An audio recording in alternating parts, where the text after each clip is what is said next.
প্রশ্ন হচ্ছে, ভাগ্নি স্পাউস ভিসায় এদেশে এসেছে, আসার সময় A1 এর বদলে CFL লেভেল B1 সার্টিফিকেট আবেদনে দিয়েছিল, কারণ ও পাশ করেছিল B1 বিয়ের আগেই।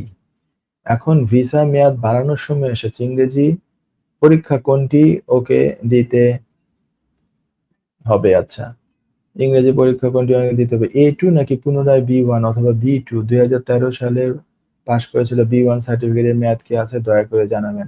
2023 সালে পাশ করেছিল। ওনাকে দিতে হবে A2 ভাই। হ্যাঁ, কেন? বাংলাদেশ থেকে এই বাংলাদেশ থেকে উনি যখন অ্যাপ্লিকেশন করে আসেন, তখন যেই B1 উনি দিয়েছিলেন, রিকোয়ারমেন্ট ছিল না B1 এর, রিকোয়ারমেন্ট ছিল A1। উনি যেই সার্টিফিকেটটাই দিয়েছেন, ওটাকে A1 হিসেবে ট্রিট করা হয়েছে। এটা তো A1 এর অ্যাবভ ছিল B1, কিন্তু ওটাকে ট্রিট করা হয়েছে A1 হিসেবে। তাই উনি এখন সেটেলমেন্ট সরি এক্সটেনশনের জন্য উনি লাইফ স্কিলস A2 বা A2 লাইফ স্কিলস, এই হচ্ছে নাম, এই পরীক্ষাটা উনি দিবেন। ঠিক আছে?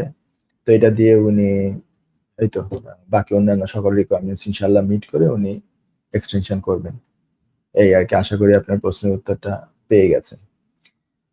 এরপরের প্রশ্ন হচ্ছে, আসসালামু আলাইকুম। আসসালাম, আশা করি ভালো আছেন।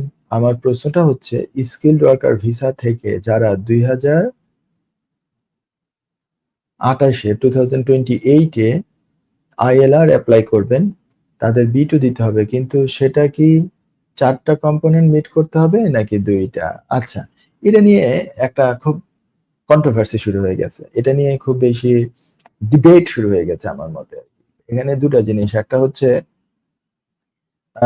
ওরা স্টেটমেন্ট অফ চেঞ্জে যে জায়গায় বলেছে এটা 4টার কথা, আবার আরেক জায়গায় ওরা যেটা বলছে সেখানে 2টার কথা বলছে।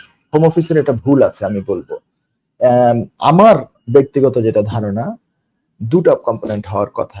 যদিও এক জায়গাতে 4টা বলছে, আরেক জায়গায় তো 2টা বলছে। তো 2টা তো একসাথে কারেক্ট হতে পারে না। যেকোনো একটা কারেক্ট হবে, তাই না? 4 অথবা 2।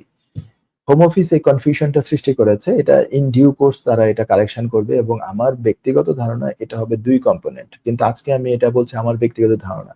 হোম অফিসের ডিটেইল গাইডলাইন যখন এটি স্পেসিফিকলি যখন আসবে, তখন আমি আপনাকে আমি সহ যে কেউ আপনাকে এটা নিয়ে আনসার দিতে পারবে যে 2টা না 4টা। 4টা হওয়ার কথা না, কেন হওয়ার কথা না? এখন এখন সেটেলমেন্ট হওয়ার মানে রিকোয়ারমেন্টস কি ইংলিশের জন্য? সেটেলমেন্টের রিকোয়ারমেন্টস হচ্ছে B1 লাইফ স্কিলস, যেখানে হচ্ছে 2 কম্পোনেন্টের লিসেনিং এবং স্পিকিং। এই লেভেলটা শুধু B1 থেকে আপগ্রেড করে B2 করা হচ্ছে। এখানে B2 লাইফ স্কিলস B2 যদি হয়, B2 লাইফ স্কিলস এক্সিস্ট করে না, এই এক্সামই এক্সিস্ট করে না এখন। এখন এই এক্সামটাও নাই।